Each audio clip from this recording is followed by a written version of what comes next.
Alrighty guys, welcome to another video. I'm excited to make this one. There's not much to it because I have just been so busy, guys. I mean, I finally got my new truck, guys, soloed out for Swift. It's been hard to get to this point because if you're like me, you kind of, not only for the money, but you chose this job because you get to be to your own devices. You really are, you make your own schedule basically in a way, depending on your loads, but you choose how hard you want to work. So it's been something, but at least, you get to kind of be alone. When you're with your mentor, you don't get to be alone. So that's the hard part of it. It's his, like what he wants instead of what you want, and that's the whole part of training, but sometimes that can be a little strenuous, especially if you're stubborn like I am. So guys, let's just get into it. If you don't know me, I am Caleb. Nice to meet all you guys, and if you're just watching this for the first time, I hope you like the videos. Don't forget to like, comment, and subscribe. If you're a new CDL driver or you're wanting to get your CDLs, maybe through Swift or just get them period, Swift is good. I'll say their training program it's really good. It's really good. I mean, you pay a little bit more than you would at college, but at least you have a secure job. And yes, it's a mega carrier, so there's some pros and cons. Yes, you're probably going to get a load. You may not get paid as much, but guys, I mean, I know guys that have, already moved onto the next chapter of their CDLs. Me personally, I'm going to go ahead and stay with Swift for, however long, wherever it takes me with the company. I hope I get a dedicated route. That's going to be good. But anyways, guys, so let's just get into it. So after you get your license, okay, you are going to go with your mentor. They're going to assign you a mentor. Usually you'll have some time off, however long you want. I chose like 4 or 3 days, somewhere around there. So when you get assigned your mentor, he's going to text you, or you text him or call him and say, hey, sometimes don't expect them to pick up. They may be busy at the time. They may be just getting in from a load. So you never know what's going on or what's happened before that. So I would definitely show some courtesy. But once you get your mentor, he's going to tell you when to be there, what time he expects you. I recommend staying in a hotel near your terminal the day before. They'll get you a hotel, or a bus ticket if you need it. Once you do that, once you meet your driver, everything like that, he's going to go over some stuff with you, maybe some procedures, some safety items, to really get you to understand. Now your macros and stuff like that, he's going to teach you what you need to know for the moment, and then you're going to kind of progress as you go on through the mentor program with your trainer. And you're going to get your bags, you're going to put them in the truck. Try and pack, I would say pack about a week's worth of clothes. They do have washers and dryers at Swift terminals and free showers and a gym, but truck stops, they're like $5 or $6 to get like a complete load, like washer and dryer ready. And Swift has this little bag. I already covered a video on it, but it has a bag and it has like laundry, soap, towels, stuff like that. I recommend bringing at least 4 towels with you, and like I said, a week's worth of clothes. Now for me, I always pack more underwear and socks because it's not every day you're gonna get a shower out there with your mentor, and even when you're on your own truck, it sucks, but that's just how it is. Now there's things you could do to clean yourself other than take a shower. For me, I get a water bottle, some soap, and I go to the bathroom. And as nasty as that sounds, guys, it's just what you have to do sometimes to keep clean out here and keep moving. So once you get all of that, guys, I mean, you're kind of set. But like I said, the underwear and socks, if you can keep up with more of those, because that's really what's going to be touching the nasty parts of your body, is your feet getting sweaty. You don't want your feet smelling, especially in a truck, especially with someone else. Underwear, you guys know. Let's see. So once you get in your truck, like I said, he's going to go over with over everything. You may get an owner operator, you may get a company driver mentor. You never know which kind of mentor you're going to get. The owner operators, it's a lot better. Yeah, you probably drive a lot more miles, but you get a lot more experience in, and they're not afraid to show you how it's done, but yeah, so you're going to be learning stuff out there. Like, if you're still scared or tedious or nervous about backing up, about driving, just take a breath and relax, because they're going to help you. The first 2 days or whatever, he's going to get a feel of you. So if you can back up and drive already, great. It helped me out a ton. He's still going to get out and look, so don't feel bad if he's still getting out each time you back up and look while you're in training, even 3 weeks down the road, because they just have to. And honestly, if you hit something, even if you're confident, sometimes your judgment may be off that day, because you're probably going to be tired, guys. But I promise you, it's well worth the wait. Now, let's see here. When you go and get your bed in here, though, I would suggest bringing a fan, because there's usually not AC up there. And if you get a mentor that doesn't like it, cold, either change mentors or bring a little AC fan you can plug in and put up top. It sucks, but what are you gonna do? So, anyways, guys. So yeah, take top bunk. That's just etiquette. Now you may be wondering about truck stops. How to deal with truck stops. They're gonna help you with that. Because you can really make some drivers mad out there. There's been some drivers make me mad. I'm sure I've made drivers mad. I will say this, guys. Don't be the driver that,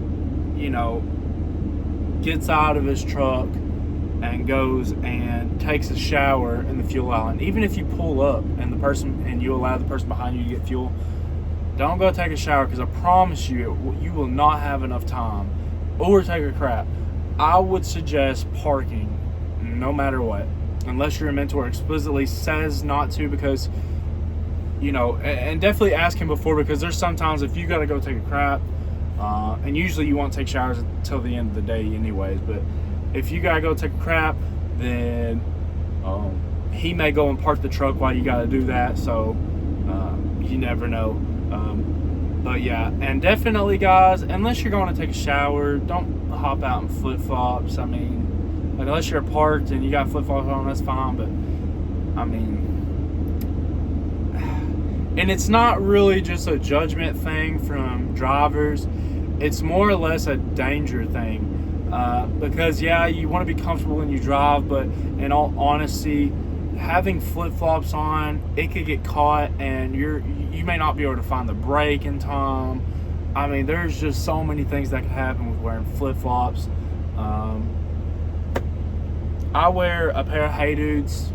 I mean, they're pretty light. Sometimes I don't even wear socks with them, guys. It just depends, because usually you're not even sweating in the truck, and that's the only reason why usually you could go a day without a shower and take one the next day, is because you're in AC, and you'll be good. But let's see here. How many miles you'll drive a week? Well, that really depends on your driver leader. Now, you're going to be driving a lot of miles, okay? And you're probably going to be driving a lot more miles at first than you would if you know, like me, I'm on my own. I've driven 2,159 miles so far. I'm pretty sure. I may have driven more, but anyways, I gotta start keeping track of that stuff for sure. But you will drive a lot of miles, guys, and you will be tired. You will be tired. You're gonna get your sleep. I would highly suggest not going to, you know, staying up on your phone. Like, I would at least, you know, talk to everybody.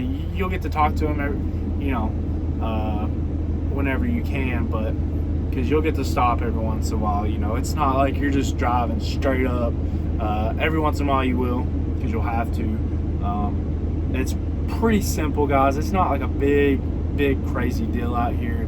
Obviously get your loads on time, but as far as like stressing, just plan it out before, so you're not stressing while you're driving, because you know, like, hey, I gotta be there this time.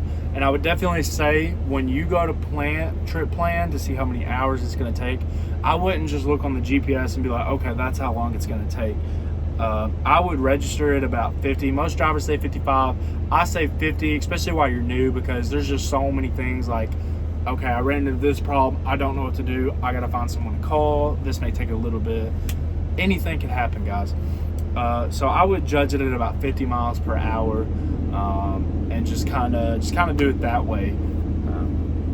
Let's see here. He's gonna teach you your macros. Obviously, you'll have like a book you can study. Every time you need to back up, you'll send a macro 39, which is called goal. And that just lets Swift know that you got out of your truck and you look behind you when you were, you know, doing your maneuvers and stuff like that, aka backing up. Let's see here. You always got to make sure. See, me, I forgot my chains, so I have to go back and get those before winter time. But I think I should be fine until I get back. If not, then I'll hit up a terminal somewhere, because there's a lot of terminals in the United States with Swift on it. And guys, I know there's a lot of memes and stuff about Swift. I even laugh at some of them. Some of them are just funny, but that doesn't mean I don't laugh at other companies and stuff like that. But I would definitely take into account that this is, you know, the biggest mega carrier in the United States. So there's going to be a lot of drivers. So by ratio, there's going to be a lot more wrecks, especially since this company hires mainly new drivers out of the academy that they have. So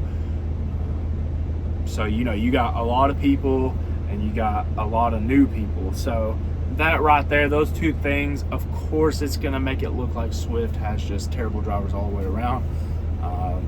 And guys, me personally, I haven't had any problems with people just like being rude to me because I'm with Swift when I pull up for truck stops. You know, as long as you don't go through a Wendy's drive-through, you know, you should be good. And really on the road, drivers still show you respect because you're out here just like them. And, you know, yeah, there may be teachers around you, but you're a new driver. It's probably what they worry about when they pass a Swift truck is just because you're a new driver. So, but it's literally just, you're just driving normal. So you won't even really notice anything. Now, let's see here. Now your Atlas, guys, if you don't know how to read your map, some guys I've heard haven't even touched it while they were with their mentor. I barely touched it, but I still kind of knew how to read a map. I was pretty, you know, solid on that as far as it goes. So definitely learn how to read a map. Don't trust the GPS every time, because that GPS is almost taking me down truck roads that I'm not even allowed to be on. Like, I would go to turn and it would say no trucks, you know, or the little box truck with an X and a circle, red X. That just means no trucks are allowed here. And if you can, when you go to turn and you see a sign like that, if you can't get back over, just try and maneuver into the shoulder. do the best you can, because I promise you it's going to be a lot more damage, a lot more time wasted. You're going to have to call a sheriff or somebody out there to get you, to help you back up out of there, because you just won't be able to make it sometimes. So never take a no exit route. Never trust your GPS fully. On the main roads, you're fine. I mean, guys, it's, for the most part, my GPS has pretty much worked. There's just been a couple of things where it's just, you just got to use your judgment out there. Pretty simple. Let's see here. So, okay, let's talk about time on the road and time off the road while you're with your mentor. So, when you are with your mentor, you are there with them for 3 to 4 weeks. Yeah, so 3 weeks if you don't win any more time. I took extra time. I took an extra week because I needed an extra paycheck, sadly, for my bills. That's exactly why I'm out here, though. You should, unless they change it. I got paid $650 while I was out here for training, which isn't the best, but keep in mind I'm in training, so that's decent, I suppose. Now that's before taxes, so about 5 something after taxes, so like 505 or 515. Now let's see here. So your time away, like I said, 3 to 4 weeks. So it's all in. If there's a few things that determine whether or not you can get off a week early and solo out, and that would be if your mentor trusts you, if your mentor, knows you get back, drive, use your Zonar, use your, all of your flow codes, stuff like that. If he trusts you 100%, he's probably going to let you go early. Now, when your mentor is off, because he's going to probably take weekends off every 2 weeks or so, so you'll have like a day or two, maybe. It just depends on your mentor. You may even have a week if he's going on vacation. I've heard of that sometimes, so it just depends who you get, depends what, if they have a vacation available. Me personally, I didn't have the gas money to go back and forth to Memphis, between Jonesboro, Arkansas, and Memphis, Tennessee. So I ended up just staying in a hotel while he was gone. So, but you do drive back, or you do drive wherever he wants. So if he wants to go to Florida or whatever for his vacation for 2 days and rent a car, they're just going to throw you in a hotel. No big deal. But most of the time, like 9 times out of 10, if you're at the Memphis terminal, if that's your home base, that's where he's going to go, because mainly that's where his family is. He's going to go home and visit them. You can either stay in a hotel. If you have a car now, you can drive home, do whatever you want, as long as you're back on time whenever he wants you back. So there is that, guys. So it's a little bit up to you in a way. Once you're off, you're off. I will say, let's see here. Okay, now this is very important, guys. Team driving while with your mentor and being on the phone with your earpiece, because obviously you have to have hands-free, and also in the bag. Okay, I can't find it. Anyways, guys, so when you're with your, where did it go? Anyways, when you're with your mentor, your first week, I think you're not allowed to be on the phone and talk on the phone. I choose to not talk on the phone for that, because I wanted to take in everything, and I didn't want to be distracted, because I'm still trying to learn. And then if I see something, I want to be able to ask questions and not be kind of distracted. Now I talk on the phone, which is nice. So, but your first week, I don't think you're allowed to be on your phone. That's just a safety reason, because they don't even know if you can drive long distance yet. I mean, you're just fresh out of school, guys. You're a new driver at that point. So let's see here. Team driving while you're with your mentor, guys. I think like the first 2 weeks, they're not allowed to make you team drive or anything like that. Guys, it's really your choice. No matter how much they, want you to, or say something, don't be afraid to make them mad. My mentor was great. My mentor worked with me, helped me a lot, and he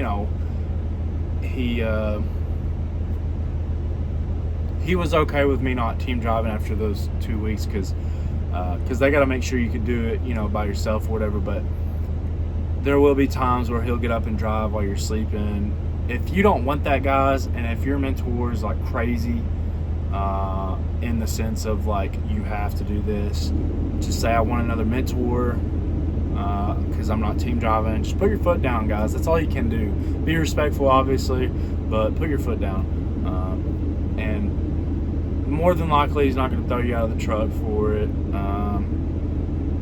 And he may not even send you. He may agree with you after that, after you put your foot down. But you know, chances are, if you have to, just get another mentor, guys, and just make it in there like, hey, I don't team drive. I don't trust anybody, even people that I've met this week, even though they've been driving for, you know, some odd years. So it's your decision, guys, no matter what. It's your decision, your life on the line.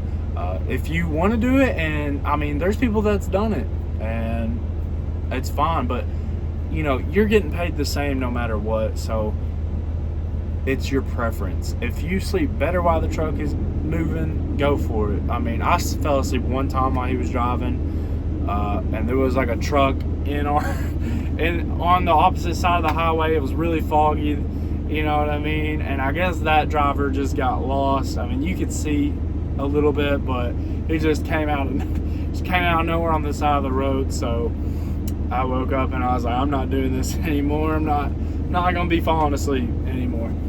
So that was one and done for me.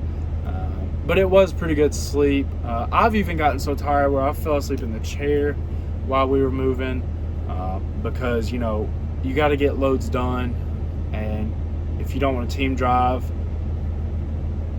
you know, it's gonna be hard. But once you get through it, guys, like I did,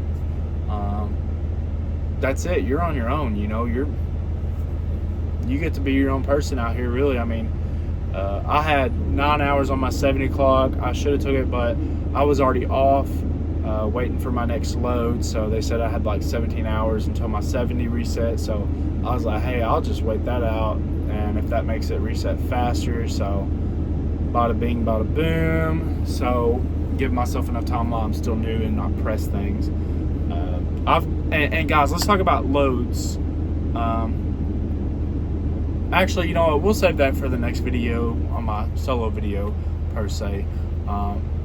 When you get done with your mentor, this is what's going to happen next, guys. You are going to go to, you're going to go to your terminal, and you're going to get everything out of the truck. You're going to probably go spend the night in the hotel. You're going to wake up feeling great, got a shower. Then what's going to happen next, guys, after your mentor? Well, there is another 3 tests you got to do. Guys, I was worried because I've watched videos about this stuff.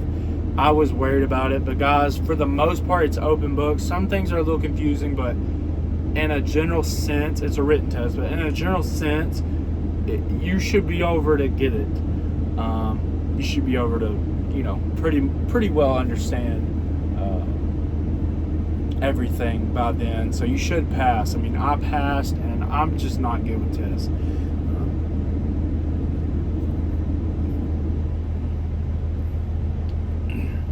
Excuse me. Had some chicken earlier. Oh. Whew. Okay. So after your written test, guys, after you pass that one, what you're going to do from there on is this lady or guy is going to come up to you, and they're going to be the third-party tester, and they are going to say, hey, I got the truck out front, let's go. And then you're going to ask, okay, where are we going? She's going to be like, okay, well, what we're going to do is we're going to do a road test. So you're going to climb in the truck. They're probably already going to have the truck ready for you, and the trailer. The trailer is obviously going to be empty. More than likely, I mean, I tested with a Freightliner. I'm pretty sure it may be a Freightliner. Who knows? Just depends what terminal you're at, guys.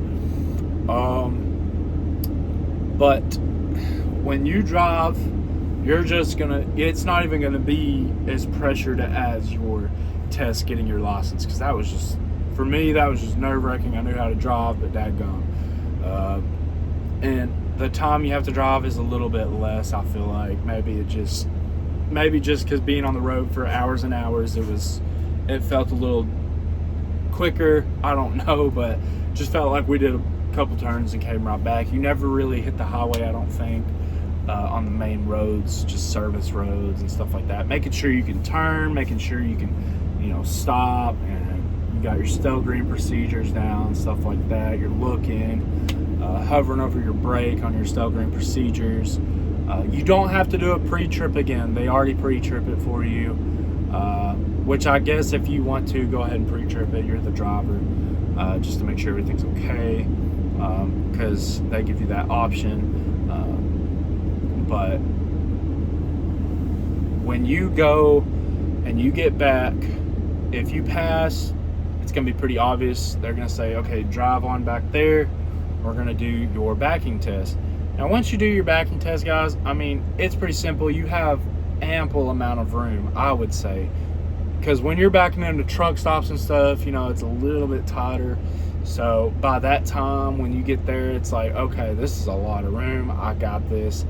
Guys, I didn't personally get out and look just because I was so confident that I had it, and I did have it.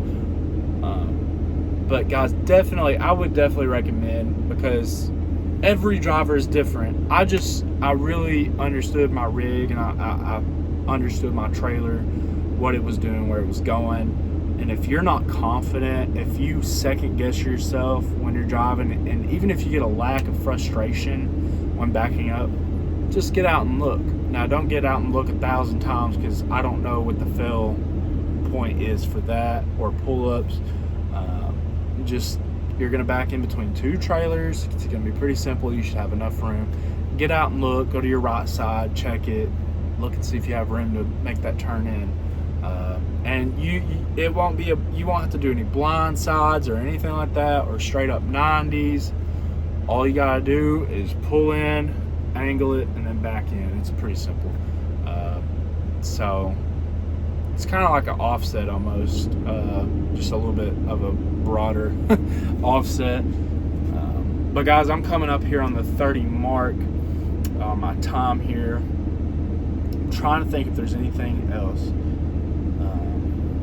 So once you pass, you'll get everything figured out. You'll sign some paperwork, yada yada.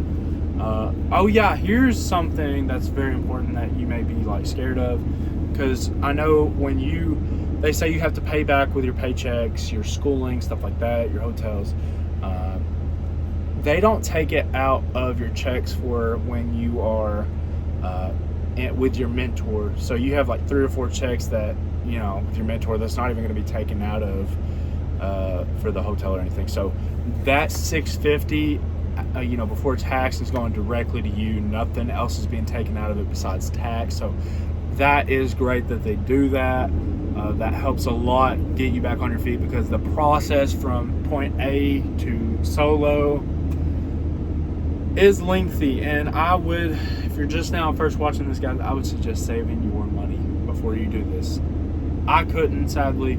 Like I said, I got injured, but here I am. I'm finally starting to get back on my feet. Let's see.